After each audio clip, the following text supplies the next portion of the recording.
বারাসাতের ৫ নম্বর স্টেশনের পাশেই দেখতে পাবেন এই পুজোটি। অসাধারণ এবং বিশাল বড় এই মণ্ডপ, যা দেখতে গেলে আপনাকে অসাধারণ এই রাজপ্রাসাদের মতন এত বিশাল বড় প্যান্ডেল, যা আমরা কলকাতার দুর্গাপুজোর যে মণ্ডপগুলিতে আমরা দেখেছি তার থেকেও কিছুটা অনেকটা বড় মনে হলো। তো চলুন আস্তে আস্তে ভিতরের দিকে এগিয়ে যাই।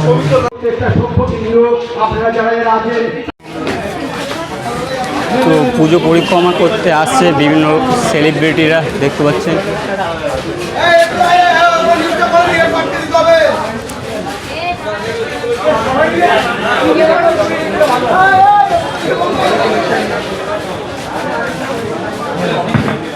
সামনের এই অধিকাংশ জায়গাটা জুড়ে আছে অজস্র ঝাড়বাতি এবং দেয়ালে অঙ্কিত করা বিভিন্ন রকম স্ট্যাচু এবং মূর্তি, যা এই মণ্ডপকে আরও সৌন্দর্যভাবে ফুটিয়ে তুলেছে। চ্যানেলে নতুন হলে অবশ্যই চ্যানেলটিকে সাবস্ক্রাইব করবেন, যাতে আমরা এইরকম আরও ভিডিও আপনাদের সামনে তুলে ধরতে পারি। তো এই বারাসাতের সেরা পুজোগুলি আমরা আস্তে আস্তে ঘুরছি। তো দিনের আলো কমার সাথে সাথে লোকের সংখ্যা বেড়ে চলেছে। আমরা আস্তে আস্তে এগিয়ে যাব পরবর্তী যে মণ্ডপের দিকে। চলুন আস্তে আস্তে এগিয়ে যাই।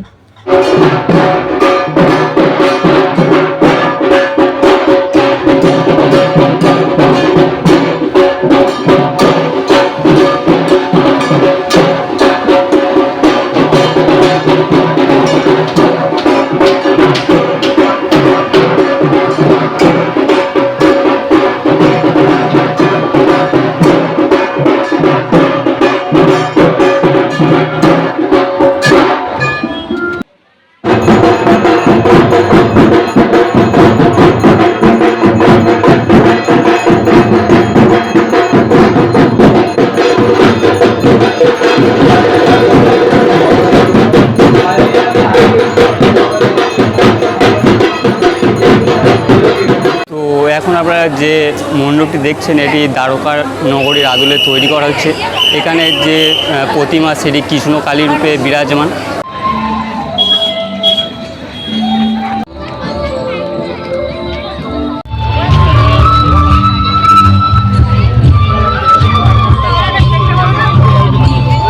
বারাসাতের সবথেকে বড় এই মণ্ডপ হলো এই দ্বারকা নগরী। এই মণ্ডপটি সুউচ্চ এবং অনেকটি জায়গা নিয়ে এই মণ্ডপটি তৈরি হয়েছে। অসাধারণ এই মণ্ডপের শিল্পকলা, বাইরে থেকে দেখলে অসাধারণ লাগবে। ভিতরেতে আছে কৃষ্ণকালী রূপে দ্বারকা নগরীর, যে আমরা জানি যে দ্বারকা নগরীর যে প্রস্তুত করেছিলেন শ্রীকৃষ্ণ, সেই শ্রীকৃষ্ণের যে কৃষ্ণকালী রূপ, সেটি আপনারা ভিতরে গিয়ে দেখতে পাবেন। তো welcome to my channel blog by Shantanu bro. প্রতিবারের মতো নিয়ে এসেছে একটি রোমাঞ্চকর ভিডিও। তো আজকের ভিডিও আমাদের সাবজেক্ট হলো বারাসাতের কালী পুজো। তো সেরা সেরা পুজোগুলি আমরা ঘুরছি এবং আপনাদের সামনে তুলে ধরছি। ভিডিও ভালো লাগলে অবশ্যই লাইক, কমেন্ট, শেয়ার করবেন, যাতে আমরা পরবর্তীকালে এরকম আরও ভিডিও আপনাদের সামনে তুলে ধরতে পারি। সবাই ভালো থাকবেন, সুস্থ থাকবেন। শুভ দীপাবলি এবং ছট পূজা এবং ভাই দ্বিতীয়ার শুভেচ্ছা জানাই।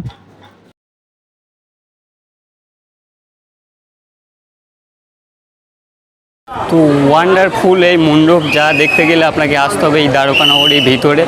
অসাধারণ সুন্দর হয়েছে মণ্ডপটি। বিউটিফুল এই প্রতিমা দেখতে পাচ্ছেন, অসাধারণ সুন্দর লুক। সম্পূর্ণ মণ্ডপের ভিতরে যে কারুকার্য এবং হস্তশিল্প দ্বারা ফুটিয়ে তোলা হচ্ছে, যা না দেখলে আপনারা বুঝতে পারবেন না। বিভিন্ন স্ট্যাচু এবং শ্রীকৃষ্ণের সেই স্মৃতিগুলিকে এখানে সংরক্ষণ করা হয়েছে দ্বারকা নগরীর ভিতরে। সেই মূল্যবান জিনিস, মেন যে কৃষ্ণকালী প্রতিমা, তার উপরে দেখতে পারবেন সবথেকে বড় ঝাড়বাতি। এই ঝাড়বাতি এই মণ্ডপকে আরও সৌন্দর্য করে তুলেছে। এই ঝাড়বাতি অনেকটা বড় এবং এই মণ্ডপের মেন মাঝখানে প্রতিমার উপরে অবস্থিত। ভিডিও ভালো লাগলে লাইক, কমেন্ট, শেয়ার করতে ভুলবেন না। অবশ্যই সাথে থাকবেন এবং পরবর্তী ভিডিওর জন্য অবশ্যই অপেক্ষা করবেন। চ্যানেলে নতুন হলে অবশ্যই চ্যানেলটিকে সাবস্ক্রাইব করবেন, যাতে আমরা এইরকম আরও ভিডিও আপনাদের সামনে তুলে ধরতে পারি। তো এই বারাসাতের সেরা পুজোগুলি আমরা আস্তে আস্তে ঘুরছি। তো বারাসাত স্টেশন থেকে মেন রোডের দিকে এগিয়ে এলেই দেখতে পাবেন আরও বড় বড় যে মণ্ডপগুলি। তো আপনাকে প্রথমে কি করতে হবে, বারাসাত স্টেশন থেকে সোজা এগিয়ে চলে আসতে হবে মেন রোডের দিকে। এখানে আপনারা দেখতে পাবেন কল্যাণী কৃষ্ণনগর যাওয়ার যে রাস্তা, ওই রাস্তা থেকেই আপনি আরও মণ্ডপগুলি, বড় বড় মণ্ডপগুলি দর্শন করতে পারবেন।